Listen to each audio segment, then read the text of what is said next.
Hey YouTube, how's it going? It's Andrew here again with another review this time. Getting through all my Christmas stuff at the moment. The Assassin's Creed Encyclopedia. Now, my wife got me this for Christmas because she couldn't get the Animus edition of the game, so I ended up with the collector's edition of it and the Encyclopedia, and here it is here, the Encyclopedia. Now, I think it costs about 20 quid or something like that, so unless you're a huge fan of the game, you're going to look at this and go, what a waste of money. Now, obviously, it's an encyclopedia, so it's going to cover pretty much everything that's been in all the games, all the reference terms and things like that. I was quite impressed with this, actually, I've got to say, because on face value you look at it and you go, you know, 20 quid for a book that's basically based on a fabricated video game. Yes, you know, so, but fans out there will obviously appreciate that if they are fans of the series, because of the fact that whilst it is a video game, obviously there's references to real life people in there, but fabricated storylines to make the game pad out a bit somewhat. Now, onto the actual feel of this, it's quite impressive actually. One thing I would note though, it is like in a matte material. I don't know what's going on with Ubisoft this year, but the material seemed a bit of a bizarre choice really.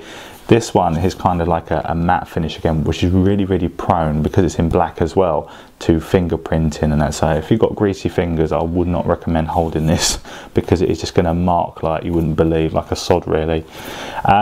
Design wise, you know, again, very simplistic, but I think that kind of adds to it really. It's, you know, a silver two-tone effect here. You've got a silver Assassin's Creed logo, text and things like that, which I'll cover quite shortly, but also on the black background it's quite effective.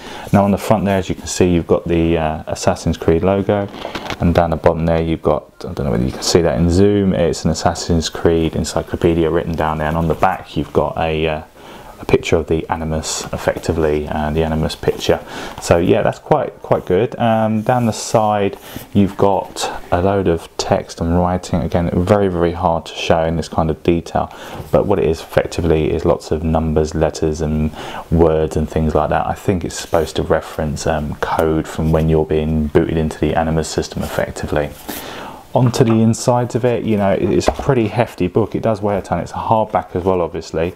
It's probably about 240 odd pages, 250 pages, so it's quite detailed. And there's a lot of, again, the pages are a gloss finish, they're quite nice and thick. Again, lots and lots of pictures in there, lots and lots of text, as you would imagine. Nice picture of Desmond looking pretty badass there. Then you've got all the other characters in the game. It's all conceptual really, so none of it is like images from the games themselves, so pretty good. There's a pretty cool shot there of Ezio, I believe, could be, or Altair, not too sure, it could be Altair. So yeah, lots and lots of that kind of stuff. It is absolutely, for an encyclopedia on a game, as I say, it's quite impressive, because the amount of detail and effort that's gone into this is quite scary really. You know, I can't knock it in terms of how much has actually gone into this really. So yeah, 20 quid, it's quite expensive, but to be honest with you, people pay 15 pounds for a game guide, you know, which just is literally about talking you through how to go through a game. But for this to actually be like an encyclopedia, it's got every term, you know, from bleeding effect, which, you know, if anyone's played the game will know what I mean by that, to, you know, what the Animus versions are, you know, Altair's references to the codexes, to do with the design of the, you know, Hidden Blade, for example, and the revisions that have occurred to that. All sorts, absolutely packed with detail and information. Really like it actually. So the only thing I can criticise about it is the actual material on the outside of the books. I think it's really prone to getting quite grubby really, but yeah, really good, really pleased with it. If you're an Assassin's Creed fan, these are limited, I believe, so I would get on the actual Ubisoft website and get yourself one of these before they do go out. Yeah, really good, really pleased with it. Thumbs up if you like this video, and subscribe if you want more. Thanks, cheers guys.